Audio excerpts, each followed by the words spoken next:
കോട്ടുപ്പാടം ഭീമനാട് നാട്ടുകൽ റോഡിൽ ചേപ്പിലായിൽ പാടശേഖരത്തേക്ക് വലിയ അളവിൽ കക്കൂസ് മാലിന്യം തള്ളി. എന്നാൽ പണിപാളി. മാലിന്യം തള്ളാൻ ഇവർ കണ്ടെത്തിയ സ്ഥലം പിഴച്ചു. ഇത്തരക്കാരെ പൊക്കാൻ പഞ്ചായത്ത് സ്ഥാപിച്ച CCTV ക്യാമറയ്ക്ക് സമീപം തന്നെയായിരുന്നു ഇവർ മാലിന്യം തള്ളിയത്. ഇതോടെ തെളിവ് സഹിതം ഇവരെ പൊക്കാൻ പഞ്ചായത്ത് നടപടി തുടങ്ങി. വാഹനത്തിൽ കൊണ്ടുവന്നാണ് മാലിന്യം തള്ളിയിട്ടുള്ളത്. എന്തായാലും മാലിന്യം തള്ളിയവർക്ക് 8ന്റെ പണി കിട്ടുമെന്നതിൽ സംശയമില്ല. കാരണം ഇവർ മാലിന്യം തള്ളുന്നതെല്ലാം CCTVയിൽ പതിഞ്ഞിട്ടുണ്ട്. ചേപ്പിലായി ഭാഗത്തെ പാടത്തേക്ക് മാലിന്യം തള്ളൽ പതിവായതോടെ കഴിഞ്ഞ പഞ്ചായത്ത് ഭരണസമിതിയാണ് ഇവിടെ CCTV സ്ഥാപിച്ചത്.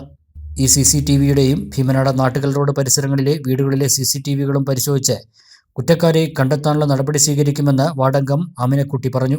വലിയ വാഹനത്തിലാണ് ഇവിടെ കുടം തള്ളിയിട്ടുള്ളത്. രണ്ട് ഭാഗത്തു നിന്നും ക്യാമറകൾ നോക്കി ഇതിന് പഞ്ചായത്തിന്റെ ഭാഗത്തു നിന്ന് ശക്തമായി നടപടി സ്വീകരിക്കുന്നതാണ്. നീരുറവയുള്ള ഭാഗത്തേക്കാണ് മാലിന്യം ഒഴുക്കിവിട്ടിട്ടുള്ളത്. ഇത് സമീപത്തെ ജലസ്രോതസ്സുകളിലേക്ക് എത്താൻ സാധ്യത ഏറെയാണെന്ന് പ്രദേശവാസികൾ പറയുന്നു. CCTVയുടെ സഹായത്തോടെ കുറ്റക്കാരെ കണ്ടെത്തി മാതൃകാപരമായ ശിക്ഷ നൽകാൻ ബന്ധപ്പെട്ടവർ തയ്യാറാകണമെന്ന് പ്രദേശവാസിയായ അബ്ദുൽ സലീം പറഞ്ഞു. പഞ്ചായത്തിന്റെ ഭാഗത്ത് നിന്ന് ശക്തമായിട്ട് ഇല്ല നടപടി ഇതിൽ വേണം. ഞങ്ങൾ പ്രദേശവാസികൾക്ക് നല്ല ബുദ്ധിമുട്ട്. അതിൻ്റെ താഴെ കുറേ ആളുകൾ കുളിക്കുന്ന ഭാഗങ്ങളുണ്ട്, കുടിക്കുന്ന കിണറുകളുണ്ട്. അവർക്കൊക്കെ അത് പൊതുവെ ഇപ്പോൾ ഈ ഡെങ്കിപ്പനി പോലത്തെ അസുഖങ്ങൾ പടർന്നു വരുന്ന സമയമാണ്. അപ്പോൾ അതിൻ്റെ ഭാഗമായിട്ട് ഇത് ഇവിടെ മാലിന്യം വലിയ വാഹനത്തിലാണ് തള്ളിക്കുന്നത്. അങ്ങനെ അറിയാൻ കഴിഞ്ഞു. ഇനി അതുപോലെ ക്യാമറകൾ രണ്ട് ഭാഗത്തും ഉണ്ട്. അത് ഞങ്ങൾ നോക്കിയിട്ട് പിന്നെ പഞ്ചായത്തിൻ്റെ ക്യാമറ ഇവിടെ ഉണ്ട്. അത് നോക്കിയിട്ട് ശക്തമായ നടപടി ഇതിന് സ്വീകരിക്കും. ഇത് ചെയ്തവരെ നിയമത്തിൻ്റെ മുന്നിൽ കൊണ്ടുവരണം.